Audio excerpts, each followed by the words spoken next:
चरम तीर्थंकर श्रवण भगवान महावीर स्वामी जी के चरणों में कोटि समंदन, एक भव अवतारी चक्र चक्रवर्ती विष्णु प्रतिज्ञाधारी अखंड बाल ब्रह्मचारी आचार्य सम्राट पूज्य श्री सेमन जी महाराज के चरणों में कोटि समंदन। उन्हीं के 11वें प्रतिदर संग सुमेरु सरल मना प्रशांत चेता आचार्य सम्राट चंद्र जी महाराज जय गच्छाधिपति व्याख्यान वाचस्पति वचन सिद्ध साधक उग्र विहारी आशु कवि 12वें प्रतिदर आचार्य कवच श्री काशी चंद्र जी महाराज और तपस्वी उपाध्याय श्री गुणवंत चंद्र जी महाराज एसएस जैन समनी मार्ग के प्रारंभकर्ता अनुपेहा ध्यान प्रणेता प्रवचन प्रभावक मेरे जीवन उद्धारक पूज्य गुरुदेव डॉक्टर श्री पदम चंद्र जी महाराज को वंदन करते हुए सभी गुरु भगवंतों को वंदन करती हूँ। समनी जी को विदित वंदना। गुरुदेव की आज्ञा से आत्मबंधु इत्र का एक बूंद कमरे के अंदर महक फैला देती है। सूर्य का एक किरण पूरे अंधकार को मिटा देती है। अमृत की एक बूंद वहां पर अपार शांति की अनुभूति करवाती है। ठीक उसी प्रकार तीर्थंकर भगवंतों की जो वाणी है उनके एक एक वचन आत्मा को कल्याणकारी बना देती है। बंधु माँ बच्चे के तन को नहलाती है, लेकिन ये जीवाणी मन को और चेतन को नहलाती है। माँ संभालती है तन को, लेकिन ये जीवाणी मन और चेतन को संभालती है। माँ बच्चे का परिधान उज्जवल बनाती है, लेकिन ये जीवाणी माँ क्या करती है? वहाँ पर परिणाम को उज्जवल बनाती है। बंधुओं माँ अपने बच्चे को गीली मट्टी से निकालकर सूखी मिट्टी में वहाँ रखती है, लेकिन ये जीवाणी माँ इस जीव को नरक और तिर्यन की गति से निकालकर वहाँ स्वर्ग और मोक्ष की यात्रा करवाती है। बंधुओं माँ बच्चे को दूध पिलाती है और बलवान बनाती है, लेकिन ये जीवाणी माँ अमृत रस पिलाती है, ज्ञान रस पिलाती है और उसको भगवान बनाती है। बंधुओं मोबाइल के अंदर जो सिम होता है वहाँ पे डायरेक्ट टावर से कनेक्ट होता है, तो वहाँ मोबाइल यूज में लिया जा सकता है। और अगर टावर से कनेक्ट नहीं हो तो वहाँ पर मोबाइल को वर्क नहीं कर सकते हैं। ठीक उसी प्रकार साधक को भी कनेक्ट होना है, किससे कनेक्ट होना?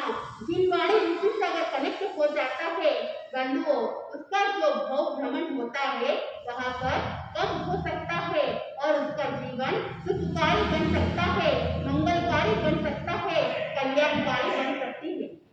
बंधुओं जब वसंत ऋतु आती है उस समय वहाँ वृक्ष के अंदर कली फूटती है और वहाँ पर वृक्षों के ऊपर नए नए पत्ते आते हैं। लेकिन जो केर का पेड़ है वहाँ पर किसी प्रकार के कोई पत्ते नहीं होते, तो इसमें वसंत ऋतु का क्या दोष? जब सूर्य उदय होता है उस समय संसार के समस्त प्राणी अपनी आंखें खोलती है, लेकिन उल्लू एक ऐसा जीव है वहाँ पर अपनी आंखें को बंद कर लेती है। तो इसके अंदर सूर्य का क्या दोष? गुरु भगवंतों का सानिध्य हर एक इंसान को प्राप्त होता है। जो भव्य जीव है, जो पुण्य वाणी है उनकी बंधुओं, जो तीर्थंकर की वाणी बताई है, जो गुरु भगवंतों का उपदेश है, वहाँ पे हर एक इंसान के लिए सम मात्रा में जाता है, लेकिन कोई उसको अच्छी तरह से ग्रहण कर लेता है और कोई ग्रहण नहीं कर पाता है। जो भव्य जीव होगा वहाँ पे उस वाणी को सुनकर वहाँ पे सावधानी रखेगा और वहाँ विवेक पूर्वक अपनी दिशा को बदल देगा। लेकिन जो अभव्य जीव होते हैं वहाँ पर कितना भी सुन लो, लेकिन लाइफ में कोई चेंजेस नहीं आता है, वहाँ पाप से भी भयभीत नहीं होता है, द्रवित नहीं होता है। बंधुओं और जो संस्कारी जीव होगा वहाँ पे अपने जीवन के अंदर आगे बढ़ जाएगा, लेकिन जो कुसंस्कारी होगा वहाँ पर श्रवण करने के बाद वहाँ जो श्रवण करता है उसको श्रोता कहलाता है। तो वो जिनवाणी को तो श्रवण करेगा, लेकिन वहाँ पर स्थिर नहीं रहेगा, वहाँ हवा के झोंके की तरह बंधुओं वहाँ सुन लेगा और कुछ समय के बाद वो सुनाया भी उतर जाता है।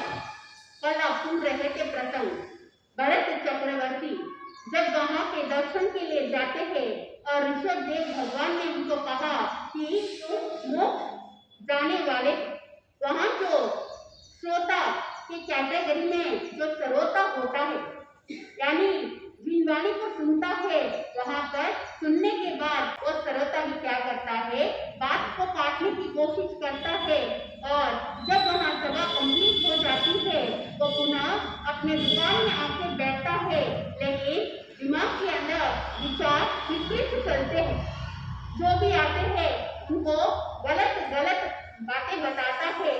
बंधु ऋषभ देव भगवान वो तो अंतर्यामी थे, जानते थे भूतकाल वर्तमान भविष्य को जानने वाले, वहां उनका कथन बिल्कुल सही था, लेकिन सरोता ने उसको विपरीत ले लिया। प्रभु ने कहा था राजेश्वरी तो नरकेश्वरी, लेकिन अभी वो खुद ही अपने बेटे को मोक्ष भेज रहे थे।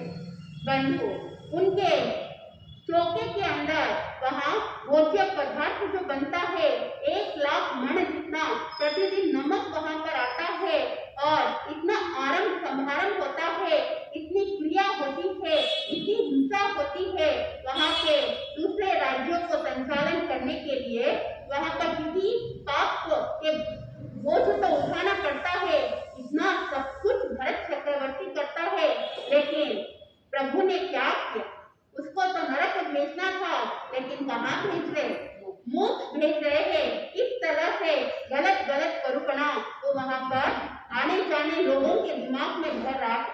बंधु कोई इंसान हाथ पकड़कर चला सकता है, एक रास्ता बता सकता है। माँ जब बच्चा पैदा होता है उस समय माँ उस बच्चे को उंगली पकड़कर रास्ता दिखाती है, जब तक वो खड़ा नहीं हो जाए, खड़ा होने के बाद माँ उंगली छोड़ देती है और वो अपने आप चलता है। बंधु मोक्ष के पथ में पर चलने के लिए वहां पे प्रभु रास्ता बता सकते हैं, सन्मार्ग कौन सा है और उन्मार्ग कौन सा है उसका डिफरेंशिएट कर सकते हैं, लेकिन चलना तो स्वयं को ही पड़ता है। लेकिन साधक जो सरोता की तरह होता है, वो दूसरों की निंदा करते करते वो खुद कब डूब जाएगा उसको पता नहीं चलता। अगर प्रभु मोक्ष भेजने वाले होते तो बंधुओं आज हम यहाँ नहीं होते और आप वहां नहीं होते। वहां स्वर्ण का सभी को इस तरह से रॉन्ग बातें वहां फैलाता है। जब गुप्तचर को पता चल जाता है तो वहां पे गुप्तचर जाके भरत को सूचित करते हैं और भरत चक्रवर्ती ने वहां अपने राज्य सैनिकों को भेज दिया और कहा कि तुम स्वर्णकार को लेके आओ।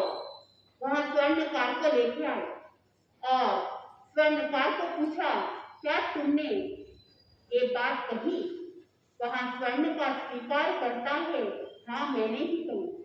भरत चक्रवर्ती चाहते थे कि जो एक स्वर्णकार गलत करुणा कर रहा है वहां पर प्रभु की और जिन शासन की बदनामी नहीं हो गए, इसलिए वह स्वर्णकार को सबक सिखाना चाहता था, इसलिए उसको महल में बुलाया और सैनिकों को कह दिया कि तुम जाकर एक कटोरे के अंदर तेल जो भरा हुआ हो वो कटोरा लेके आए और वहां पर कटोरा लेके आए, तेल से भरा हुआ लबालब कटोरा था।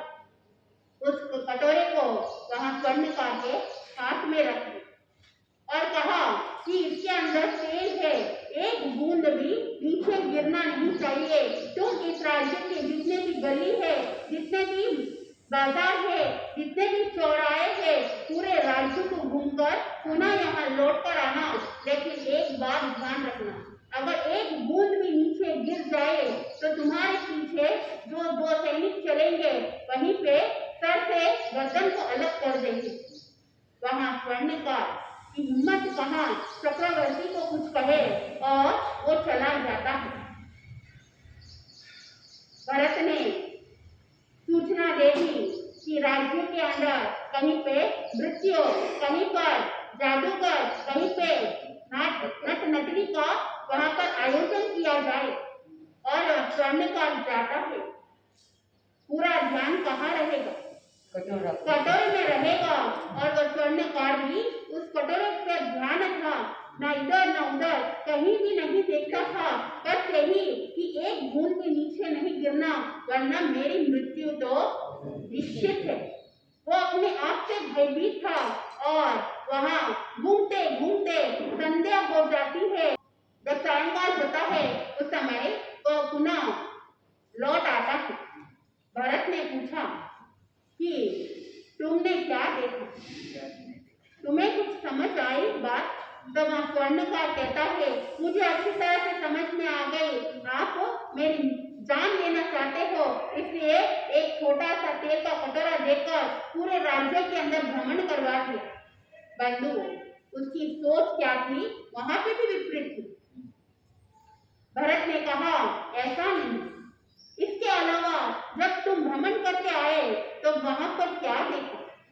तब वहां कहता है, मैंने कुछ नहीं देखा, मैंने तो इस तेल के कटोरे के अंदर अपनी मृत्यु को देख रहा था। भरत ने पूछा, अब तो कुछ समझ में आया? तब वह स्वर्णकार कहता है, मुझे नहीं समझ में आया। तब भरत ने कहा, जैसे तेल के कटोरे के अंदर तुम्हें तुम्हारी मृत्यु नजर आ रही थी, वैसे ही मैं इस संसार के अंदर रहकर इस उपभोग के सुविधा जो मुझे मिली है, इसके बीच में रहकर भी मैं यही चिंतन करता हूँ कि कब इस आसक्ति से ऊपर उठूं। तो वहाँ स्वर्णकार उस बात को समझ जाता है। ज्ञानीचंद कहते हैं, जिसके पास वो उपभोग की सामग्री विपुल मात्रा में होती है, तो इसका मतलब क्या कहा जाता है? क्या वो परिग्रही है? बंधु, जिस व्यक्ति के पास आनंद सावक जितना आज तो उतना वैभव नहीं है, लेकिन अडानी जितना वैभव किसी व्यक्ति के पास होता है, तो वहां पर परिग्रह की श्रेणी में ली गई या नहीं ली गई? नहीं ली गई, ली गई। और जिसके पास एक छोटा सा कंबल होता है, वहां पे वो बहुत चाहता है, उसके प्रति बहुत लगाव होता है, तो वह परिग्रह में आता है या नहीं आता है? परिग्रही में आता है। ज्ञानीचंद ने कहा कि आपके पास संपत्ति कम हो या ज्यादा हो, उससे मतलब नहीं, लेकिन आप उसके प्रति कितना आसक्त रहते हो, वहां पे परिग्रही है। जिसके पास एक ही वस्तु है, बहुत ज्यादा आसक्ति है, तो वहां परिग्रह की श्रेणी में आता है। राजा जनक, इसके पास विपुल मात्रा में धन था। एक बार सन्यासी उनसे मिलने के लिए आता है, पूरे राज्य को देखा, पूरे राजमहल को देखा और कहा कि मुझे सुनने में आया आप तो ब्रह्म ज्ञानी हो, लेकिन आप इतने साधनों के बीच में रहते हो, ये तो आश्चर्य की बात।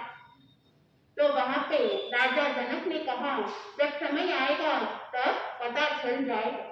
हर एक का एक समय होता है, जिस समय के अंदर जो कार्य करते हैं वहाँ इतना अच्छा फल मिलता है। बंधुओं, जब बीज बोने का समय आता है, उस समय बीज बोते हैं तो वहाँ पे अच्छी फसल उग सकती है। तो वहाँ पर एक बार उस महल के पीछे नदी बह रही थी। राजा जनक ने सन्यासी को कहा कि चलो हम उस नदी के अंदर स्नान करके आते हैं। वहाँ सन्यासी जाता है, उसके साथ में राजा जनक ने जानबूझकर एक योजना बनाई। तो वहाँ पर जैसे ही दोनों जाते हैं उस नदी में स्नान करने के लिए, लेकिन उस सन्यासी का ध्यान उस महल के ऊपर था। वहाँ महल को देख रहा था और उस महल में ऐसा लग रहा कि मानो आग लगी हुई है। राजा जनक को कहता है कि चलो वहाँ पे आग लग गई है, कहीं सब कुछ नाश नहीं हो जाए। तो राजा जनक ने कहा, क्या संपत्ति क्या महल, कुछ भी साथ चलने वाला नहीं है, सब यहीं का यहीं रहने वाला है, तो चिंता क्यों करते हैं?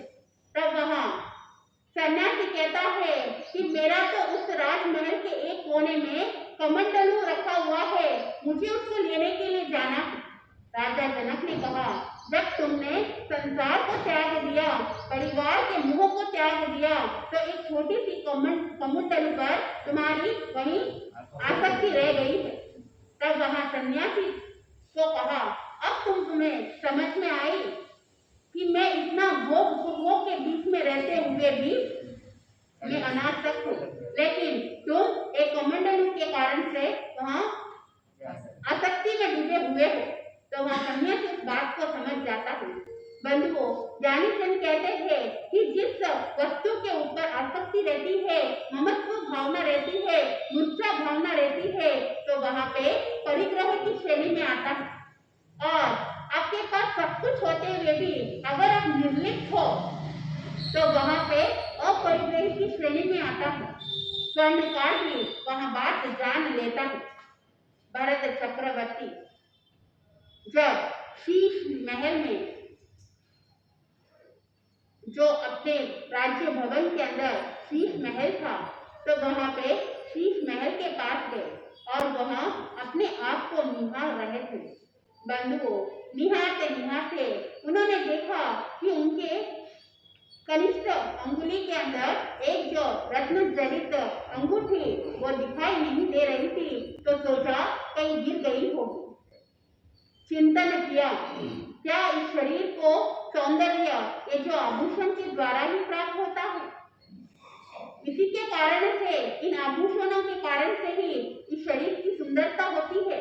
अंगूठी निकाल दी, गले के हार निकाल दिया, इस तरह से जो चेहरे के जो बॉडी के ऊपर जितने भी आभूषण थे, वह सारे आभूषण को उन्होंने निकाला और देखा कि यहाँ पर इस आभूषण के कारण से शरीर की सौंदर्यता नहीं बढ़ती, सौंदर्यता तो अपने भीतर से झलकती है।